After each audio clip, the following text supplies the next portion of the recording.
आप देख रहे हैं अपना उत्तराखंड और मैं हूं आपके साथ दिशा गुप्ता। बुलेटिन की शुरुआत करेंगे खबरों के साथ और बता दें, मुख्यमंत्री पुष्कर सिंह धामी ने शनिवार शाम दून मेडिकल कॉलेज अस्पताल का औचक निरीक्षण किया। उन्होंने मरीजों और तीमारदारों से बातचीत कर स्वास्थ्य सेवाओं की स्थिति जानी और सुधार के आदेश दिए। सीएम ने तीमारदारों के लिए बैठने, पेयजल और पंखों की बेहतर व्यवस्थाएं सुनिश्चित करने को कहा। उन्होंने अस्पताल में स्वच्छता, रंग रोगन और नियमित सैनिटाइजेशन पर जोर भी दिया। सीएम धामी ने ब्लड सैंपल कलेक्शन सेंटर का निरीक्षण कर प्रक्रियाओं की जानकारी ली और पारदर्शिता और त्वरित सेवा पर बल दिया। साथ ही अटल आयुष्मान योजना की पहुंच हर पात्र तक सुनिश्चित करने की बात भी कही। यमुनोत्री क्षेत्र में हाईवे बंद होने से श्रद्धालु और स्थानीय लोग दोनों ही काफी परेशान हैं। बीजेपी प्रदेश मीडिया प्रभारी मनवीर सिंह चौहान ने इस समस्या को मुख्यमंत्री पुष्कर सिंह धामी के सामने रखा है। उन्होंने बताया कि हाईवे बाधित रहने से न केवल यात्रा रुकी है, बल्कि यमुना घाटी की आजीविका और व्यापार पर भी इसका गहरा असर पड़ा है। मुख्यमंत्री ने मामले को गंभीरता से लेते हुए संबंधित विभागों को अतिशीघ्र हाईवे खोलने के निर्देश दिए हैं, ताकि श्रद्धालुओं और स्थानीय जनता को राहत मिल सके। देखिए, आदरणीय मुख्यमंत्री पुष्कर सिंह धामी जी की 4 धाम यात्रा को सुचारू, सुव्यवस्थित और सुरक्षित यात्रा कराने के लिए प्रतिबद्ध हैं और उनके द्वारा यमुनोत्री में जिस तरह से जो रोड खराब वहां पर हो रही है, उसको लेकर के अधिकारियों को निर्देश दिए गए हैं कि तत्काल प्रभाव से वहां पर रास्ते को खोला जाए। और इसको लेकर के आदरणीय मुख्यमंत्री से मैंने भी और एक प्रतिनिधिमंडल के साथ मुलाकात की थी और उनके द्वारा तत्काल प्रभाव से जिलाधिकारी और गढ़वाल कमिश्नर को निर्देशित किया गया कि तत्काल प्रभाव से यात्रा को वहां सुचारू किया जाए। और इसको लेकर के मुझे लगता है कि कल से यमुनोत्री यात्रा खोल दी जाएगी और सरकार की प्राथमिकता सभी को सुरक्षित यात्रा प्रदान करना है। उसके साथ ही वहां पर जो हमारे जो व्यवसायी हैं, जो वहां पर घोड़ा, खच्चर, डंडी, कंडी वाले हैं, उनकी भी रोजगार की व्यवस्था सुनिश्चित हो। इसको लेकर के भी सरकार बड़ी गंभीर है। इसको लेकर के तत्काल प्रभाव से यात्रा को खोल दिया जाएगा। भारतीय जनता पार्टी उत्तराखंड के प्रदेश अध्यक्ष महेंद्र भट्ट ने प्रदेश पदाधिकारियों की नई टीम की घोषणा की है। नई टीम के गठन के साथ संगठन में नई ऊर्जा और जोश का संचार माना जा रहा है। बीजेपी का कहना है कि इस घोषणा से पार्टी को संगठनात्मक गतिविधियों को और तेजी मिलेगी और आगामी चुनावी तैयारियों को मजबूती मिलेगी। प्रदेश अध्यक्ष महेंद्र भट्ट ने पदाधिकारियों से कहा है कि वे जनता के बीच जाकर केंद्र और राज्य सरकार की योजनाओं को प्रभावी ढंग से पहुंचाएं।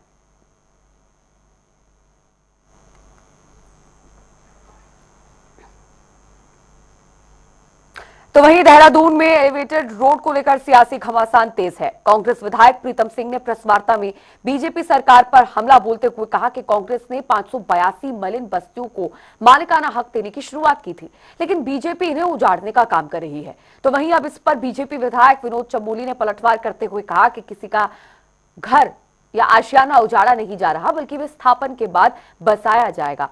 उन्होंने कांग्रेस पर भ्रम फैलाने का आरोप लगाया। जा रही है और मैंने पहले भी कहा है कि देहरादून में 2 एलिवेटेड रोड्स का प्रस्ताव है, जो इसकी आवश्यकता भी है। तो उसके कारण 3000 से लगभग 3500 के लगभग जो मन्य बस्तियों में जो आवास है वो प्रभावित हो रहे हैं। तो हम लोगों ने उनको विस्थापित करने की व्यवस्था की है, क्योंकि ऐसा नहीं कि किसी को उजाड़ा जा रहा है, बल्कि उनको बसाया जाएगा। और उसके बाद उनको ये भी समझ में आना चाहिए कि मलिन बस्ती में लगभग 50,000 परिवार रहते हैं, 50,000 मकान हैं। तो 47,000 मकानों को बचाने का काम भी भारतीय जनता पार्टी साथ साथ कर रही है। जहाँ 3-3.5 हज़ार को बचा रही है, बसा रही है, वहाँ लगभग 47,000 को बचा भी रही है। तो उसमें उजाड़ने जैसी कोई विषय नहीं है, सिर्फ एक भ्रम फैलाने की कोशिश की जा रही है। मलिन बस्तियों में एक असंतोष भाजपा के प्रति खड़ा हो, ऐसा प्रयास कांग्रेस का है। लेकिन मलिन बस्ती के लोग जानते हैं कि जब हाईकोर्ट का आदेश आया था कि मलिन बस्तियों को हटाना है, तो ये भारतीय जनता पार्टी की सरकार थी जो 3-3 बार अध्यादेश लाकर जिन्होंने मलिन बस्तियों को बचाने का काम किया है। और जो लोग प्रभावित हो रहे हैं उनको भी बसाने के लिए हम लोग आगे काम कर रहे हैं। बस्तियों के परिप्रेक्ष्य में मैं ये कहना चाहूँगा, जब हमारी सरकार थी, हमारी सरकार के समय एक कमेटी का गठन किया गया था और उसमें 582 मलिन बस्तियों को चिन्हित किया गया था और उन मलिन बस्तियों को मालिकाना हक देने की शुरुआत भी हमारी सरकार ने प्रारंभ किया। लेकिन उसके बाद मलिन बस्तियों के साथ जिस तरीके से सरकार लगातार घोर उपेक्षा करने का काम कर रही है, मलिन बस्तियों में भय का वातावरण जो है बनाने का काम कर रही है, लाल निशान लगा करके लोग आज डरे हुए हैं, सहमे हुए हैं, तो निश्चित रूप से कांग्रेस ने विधानसभा के माध्यम से कानून भी बनाया था कि हम मलिन बस्तियों को मालिकाना हक देने का काम करेंगे। उसको भी जो है सरकार मानने के लिए तैयार नहीं।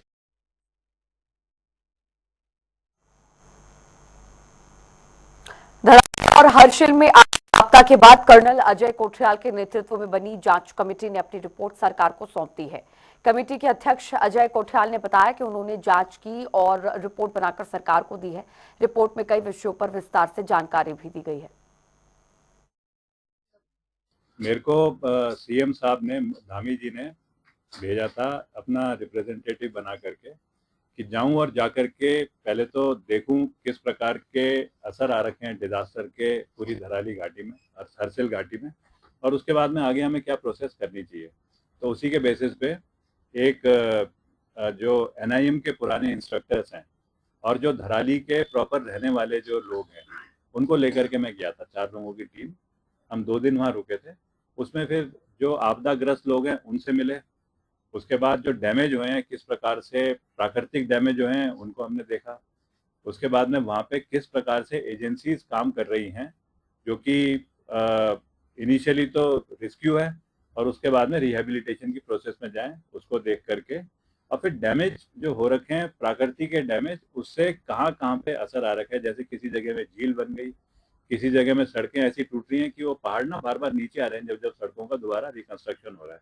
तो उन्हीं के बेसिस पे फिर हमने एक रिपोर्ट बनाई और उस रिपोर्ट को मैंने गवर्नमेंट को सबमिट करा है कि किस प्रकार से वहाँ पे सारा रिकंस्ट्रक्शन, रिहेबिलिटेशन, रिकंस्ट्रक्शन का काम होना चाहिए। तो वही आपको बता दें कि प्रधानमंत्री नरेंद्र मोदी के जन्मदिन से लेकर गांधी जयंती तक कार्यक्रम आयोजित किए जाएंगे। स्वास्थ्य विभाग द्वारा स्वच्छ नारी सशक्त परिवार अभियान के तहत राज्य में 4114 विशेष स्वास्थ्य शिविर आयोजित किए जाएंगे। इन शिविरों में महिलाओं और बच्चों के लिए निःशुल्क स्वास्थ्य जांच और उपचार की सुविधा उपलब्ध रहेगी। शिविर जिला अस्पताल, सामुदायिक केंद्र और आयुष्मान आरोग्य मंदिरों में लगाए जाएंगे। देहरादून में 425 शिविर होंगे, जिसमें 12 नगरीय, 2 ऋषिकेश अर्बन और 412 ग्राम पंचायत क्षेत्र में होंगे। दिव्यांग प्रमाण पत्र और आयुष्मान कार्ड बनाने की सुविधा भी यहां पर मिलेगी। यह अभियान 17 सितंबर से 2 अक्टूबर तक चलने वाला है। जो स्वास्थ्य पखवाड़ा है, इसमें स्वस्थ नारी सशक्त परिवार अभियान के तहत जो है नारी और बच्चे के स्वास्थ्य पर विशेष ध्यान फोकस करते हुए हमारे द्वारा जिले में 425 जो है वो स्वास्थ्य शिविर जो है का आयोजन किया जाएगा। 9 बड़े स्वास्थ्य शिविर जो कि हमारे नगर निगम में लगेंगे, नगर पालिका में, और हमारे ब्लॉक लेवल पे लगेंगे। इसके अलावा जो हमारे नगरीय क्षेत्र है, अर्बन क्षेत्र हैं देहरादून के, वहाँ पे 12 कैंप का आयोजन किया जाएगा। जो ऋषिकेश का अर्बन क्षेत्र है, वहाँ पे 2 कैंप का आयोजन किया जाएगा।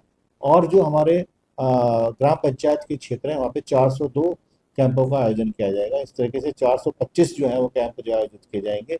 जो बड़े हमारे जो कैंप हैं, जो सभी प्रकार की स्पेशलिस्ट सेवाएं उपलब्ध कराई जाएंगी। दिव्यांगों के लिए दिव्यांग प्रमाण पत्र बनाने की सेवा उपलब्ध की जाएगी। सिकल सेल एनीमिया की स्क्रीनिंग की सेवा दी जाएगी। आयुष्मान कार्ड बनाने की सेवा दी जाएगी।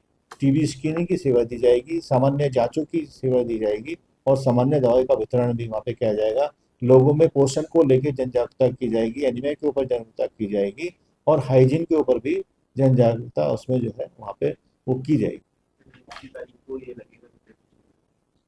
ये 17 तारीख से शुरू हो जाएगा। 17 तारीख से लेकर 2 तारीख तक विभिन्न तिथियों में ये आयोजन किया जाएगा और उसमें संबंधित क्षेत्र के गणमान्य जो व्यक्ति हैं उनको भी वहाँ पे आमंत्रित किया जाएगा।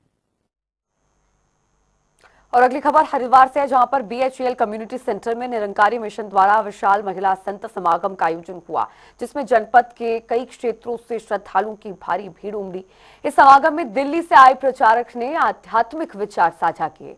उन्होंने बताया कि सत्संग आत्मा को परमात्मा से मिलाने का मार्ग है और निरंकारी मिशन समाज में प्यार, समर्पण और मानवता का संदेश फैला रहा है। कार्यक्रम में श्रद्धालुओं ने आध्यात्मिक ज्ञान का अनुभव किया।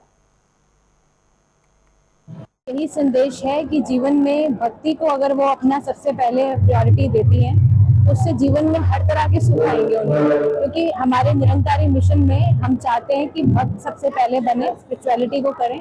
साथ ही साथ हम ये भी देखते हैं कि स्किल्स एंड ट्रेनिंग सब कुछ तरह से लें। अगर हमारे जीवन में ये क्लियर कट रहेगा कि हमारा परमात्मा है, ये जो परमात्मा से जुड़े हुए व्यक्ति होता है वो हर तरह से उसको शक्ति दाता परमात्मा देता है, सदगुरु देते हैं। फिर वो चाहे वो किसी भी फील्ड में हो, जॉब में हो, कोई बिजनेस कर रही हो या कोई स्टार्टअप खोला हो या कोई आईएएस अधिकारी है। अभी हम जगह जगह पे देख रहे हैं कि प्रधानमंत्री के फॉर्म में भी महिलाएं आ रही हैं, तो इसको आगे से आगे बढ़ाने के लिए मिशन बहुत ज्यादा चाह रहा है कि सभी महिलाओं को सम्मान दिया जाए, महिलाओं को आगे से पर संगत है। तो हमारे जो है ज्वालापुर की तो है ही है, हरिद्वार है और ऋषिकेश है, देहरादून है, जो है मसई कला है और रुड़की है, भगवानपुर है, ये मंगलौर है और गुरुकुल नारसन है। ये सारे क्षेत्रों का है। इधर आज में संदेश यही दिया जा रहा है कि ये प्यार भाईचारे का, विश्व भाईचारे का मिशन है। तो समाज के अंदर यही संदेश है कि हर एक का आदर सत्कार करना है। कि प्यार ही का वातावरण हमारे निरंकारी मिशन के अंदर गुरु की शिक्षाओं के कारण दिखाई देता है। और अगली खबर हरिद्वार से, जहां पर राजकीय शिक्षक संघ के आंदोलन ने जोर पकड़ लिया है। प्रदेश अध्यक्ष राम सिंह सैनी की अगुवाई में शिक्षकों ने गंगा घाट पर बुद्धि शुद्धि यज्ञ कर प्रदर्शन किया। शिक्षक संघ का आरोप है कि तानाशाही रवैया अपनाया जा रहा है और उनकी मांग है कि प्रधानाचार्य पद पर सीधी भर्ती रोक दी जाए, पुरानी पदोन्नति प्रणाली लागू की जाए। संघ ने चरणबद्ध आंदोलन की चेतावनी दी है, जिसमें चौक डाउन, काली पट्टी प्रदर्शन, क्रमिक अनशन और आवश्यकता पड़ने पर आमरण अनशन शामिल है। अगस्त से लगातार सड़कों पे हैं और आंदोलन कर रहे हैं। हमें मजबूर किया गया। गत वर्ष भी हमारे साथ एक समझौता हुआ था शासन और सरकार की तरफ से। हमें लिखित रूप में दिया गया है कि कभी भी जब भी, क्योंकि हमारा आंदोलन चला था पिछली बार, तो इनके द्वारा हमारे आंदोलन में आके माननीय मुख्यमंत्री जी के यहाँ से आके कि आप लोग अपना आंदोलन समाप्त करिए और हम लोग जल्दी इस पर कार्रवाई करेंगे। तो हमें लिखित रूप में दिया गया है कि जब भी कभी भी यदि जो प्रधानाचार्य भर्ती नियमावली में संशोधन होगा तो आपको संगठन को विश्वास में लिया जाएगा। लेकिन इनके द्वारा एक हिटलरशाही के तहत ये जो संशोधन किया गया, संगठन को विश्वास में नहीं लिया गया। तो इसलिए हम लोग 18 अगस्त से लगातार विद्यालय में हमने कार्यवाही का कार्यक्रम किया, ब्लॉकों में किया, जनपद में किया। हमारा कोई आर्थिक रूप से हमारा कुछ, हमारी लड़ाई आर्थिक रूप से नहीं है, आर्थिक के लिए नहीं है, हमारी मान सम्मान के लिए लड़ाई है। मान सम्मान स्वाभिमान की रक्षा हो, हमारे साथ जो वादे किए गए थे, जो समझौते किए गए थे, उन पर विचार हो। तो मेरा सरकार से भी निवेदन है कि आज हम लोग ये यहाँ पे तर्पण का कार्यक्रम कर रहे हैं, आप भी हमारी भावनाओं को समझे, हम भी इसी प्रदेश। तो वहीं हरिद्वार के सिडकुल क्षेत्र स्थित टेंसो चौक पर पुलिस ने नकली शैम्पू फैक्ट्री का भंडाफोड़ किया है। छापेमारी में 15 लाख रुपए मूल्य का नकली क्लिनिक प्लस और सनसिल्क शैम्पू, फिलिंग मशीन, कच्चा माल, 800 खाली बोतलें और 32 पेटी भरे शैम्पू बरामद हुए हैं। पुलिस ने 3 आरोपियों हसीन अहमद, मोहसिन और शहबान को गिरफ्तार किया है, जबकि एक आरोपी फरार है। सीएम पुष्कर सिंह धामी के निर्देश पर अवैध फैक्ट्रियों के खिलाफ सख्त कार्रवाई की गई है और थाना सिडकुल पुलिस और ड्रग इंस्पेक्टर की संयुक्त टीम ने ये कार्रवाई की है। फिलहाल मामले की जांच जारी है।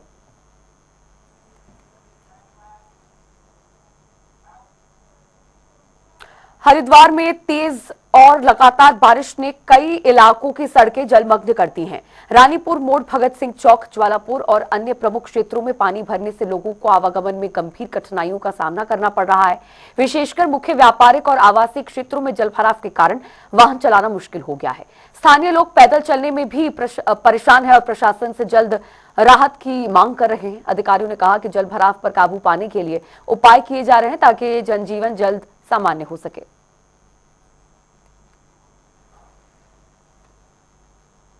मसूरी में पीएम मोदी के जन्मदिवस से महात्मा गांधी जयंती तक चलने वाले सेवा पखवाड़े के तहत बीजेपी मसूरी मंडल ने विशेष कार्यशाला आयोजित की है। इसमें पदाधिकारी, कार्यकर्ता और समाजसेवी शामिल हुए। कार्यशाला का उद्देश्य स्वच्छता अभियान, स्वास्थ्य जांच शिविर, रक्तदान, वृक्षारोपण और जन जागरूकता रैलियों जैसी गतिविधियों की रूपरेखा तैयार करना था।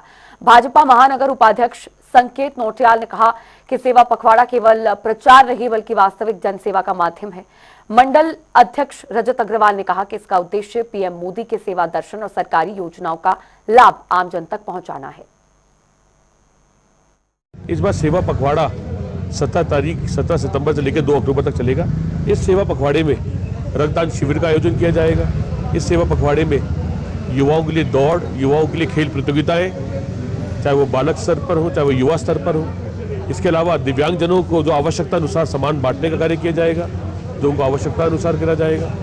और साथ साथ हमारे बहुत ही सम्मानित प्रधानमंत्री नरेंद्र मोदी जी, जिन्होंने भारत को आज विश्व पटल पर सबसे प्रथम पंक्ति में ले जाके खड़ा कर दिया है, उनके सम्मान में डॉक्यूमेंट्री फिल्मों का प्रदर्शनी लगाई जाएगी। और साथ साथ प्रदर्शनी के साथ साथ डॉक्यूमेंट्री फिल्मों को अलग अलग विद्यालयों में, सिनेमाघरों में दिखाया जाएगा। हम सभी कार्यकर्ताओं ने ये सुनिश्चित किया है कि जो हमारा जो सेवा पखवाड़ा चलने वाला है, इन सभी में हमारे सभी कार्यकर्ता, आम जनमानस किस प्रकार से भी अपनी भागीदारी सुनिश्चित करे, इसको लेकर के आज की ये कार्यशाला हमारे यहाँ पर हुई है। 17 तारीख यानी हमारे देश के प्रधानमंत्री नरेंद्र मोदी जी के जन्म दिवस से लेकर के और 2 अक्टूबर गांधी जयंती और हमारे लाल बहादुर शास्त्री जी की जयंती तक हमारा ये सेवा पखवाड़े का कार्यक्रम चलने वाला है, जिसमें हम 17 तारीख से रक्तदान का जो हमारा सबसे पहले रक्तदान शिविर लगेगा, उसमें हम अधिक से अधिक युवा और आम जनमानस को उससे जोड़ करके ज़्यादा से ज़्यादा जागरूक और रक्तदान के लिए आग्रह करेंगे। इसके बाद हमारा स्वच्छता अभियान का कार्यक्रम भी इस सेवा पखवाड़े में चलने जा रहा है। मुख्यमंत्री पुष्कर सिंह धामी ने उत्तराखंड में विकास की नई पहल के तहत करोड़ों की परियोजनाओं की मंजूरी दी है। इन परियोजनाओं में विकास और अन्य क्षेत्रों के कार्य शामिल हैं। बता दें कि सरकार का उद्देश्य प्रदेश में हर क्षेत्र को विकसित करना और नागरिकों के जीवन स्तर में सुधार लाना है। देखिए रिपोर्ट। मुख्यमंत्री पुष्कर सिंह धामी के नेतृत्व में उत्तराखंड लगातार नई ऊंचाइयां छू रहा है। वहीं इसी क्रम में धामी सरकार ने प्रदेश में विकास की गति बढ़ाने के लिए महत्वपूर्ण निर्णय लिया है, जिसमें उन्होंने कुल 146.19 करोड़ रुपए की कई परियोजनाओं को मंजूरी दी है, जिसमें सड़क, पेयजल, शिक्षा समेत कई क्षेत्रों की योजनाएं शामिल हैं। इन निवेशों से न केवल बुनियादी ढांचे में सुधार होगा, बल्कि आम जनता की जीवन गुणवत्ता में भी वृद्धि होगी। ग्राफिक्स के जरिए विस्तार से समझते हैं ये योजनाएं। उत्तराखंड को धामी सरकार का तोहफा, 146.19 करोड़ की विकास परियोजनाएं मंजूर। सड़क चौड़ीकरण कार्य नैनीताल कालाडूंगी 3.81 करोड़ रुपए। पेयजल पंपिंग योजना बागेश्वर बोड़ी धूराफाट 4.73 करोड़ रुपए। अभियोजन विभाग भवन हरिद्वार रोशनाबाद 7.07 करोड़ रुपए। 40% धनराशि प्रथम किस्त अभियोजन भवन निर्माण के लिए जारी। कुंभ मेला 2027 113 करोड़ रुपए स्वीकृत। वित्त वर्ष टोकन राशि 10 करोड़ रुपए। पेयजल और सोलर ग्रिड योजनाएं उत्तराखंड जल संस्थान 3 योजनाएं लागत 9.22 करोड़। उत्तराखंड पेयजल निगम 17 योजनाएं लागत 8.36 करोड़। कुल स्वीकृति 17.58 करोड़ नाबार्ड के अंतर्गत। आपको बता दें कि सीएम धामी ने अधिकारियों को निर्देश दिए हैं कि ये परियोजनाएं समयबद्ध तरीके से पूरी हों, जिससे विकास के इस नए चरण से प्रदेश में रोजगार, शिक्षा, बुनियादी सुविधाओं में सुधार के साथ साथ आर्थिक गतिविधियों में भी तेजी आए। वहीं आगामी कुंभ मेले को लेकर भी सीएम ने श्रद्धालुओं के लिए विशेष सुविधाओं के इंतजाम करने के निर्देश दिए हैं।